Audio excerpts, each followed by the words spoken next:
Empaka z'omumitendeko omupiira ya Next Generation Sports Academy eza Next Generation Cup zikomekerezeddwa olunaku olwaleero ku kisaawe kya Mengo SS. Empaka zo zeetabiddwamu abaana abato abali wansi w'emyaka okuli 5, 7, 9, 11, 13 wamu n'emyaka 15. Mu kwogerako omutensi wa ttiimu y'eggwanga ey'abali wansi w'emyaka 17 Brian Ssenyondo yabadde omugenyi omukulu asinziddewo n'asaba abazadde okwongera okukwasizaako abaana baabwe nga batumbula ebitone byabwe. Please continue supporting these boys, young boys. I came here early enough. I saw how they play. I'm honored and privileged to be a coach at the national level. I want to promise you that we shall give these boys a chance. Ssenyondo agamba nti eggwanga lyetaaga abantu abayivu nga kale abaana basaanye okusoosebwa. Ono era yeebazizza ekitongole ky'omupiira mu ggwanga ekya FUFA wamu n'ekyensi yonna ekya FIFA olw'okuwagira enteekateeka ezikuza omupiira.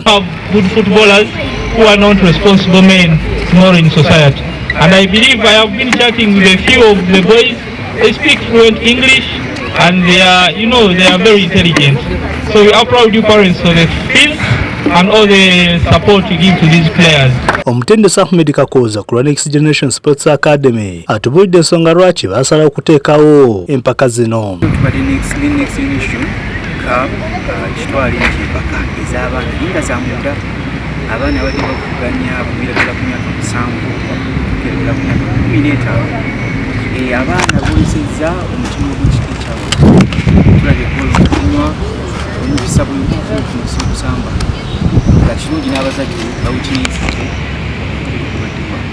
Bo abaana beetee mu mpaka zino ku mitendera gyonna baweereddwa ebirabo bitali bimu wamu n'ebikopo olw'okubasiima olw'okukola obulungi.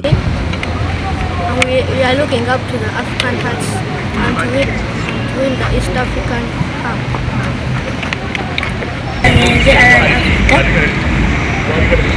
Tubadde muco tuzanye ne tuwangudde mu finals tubadde muco biri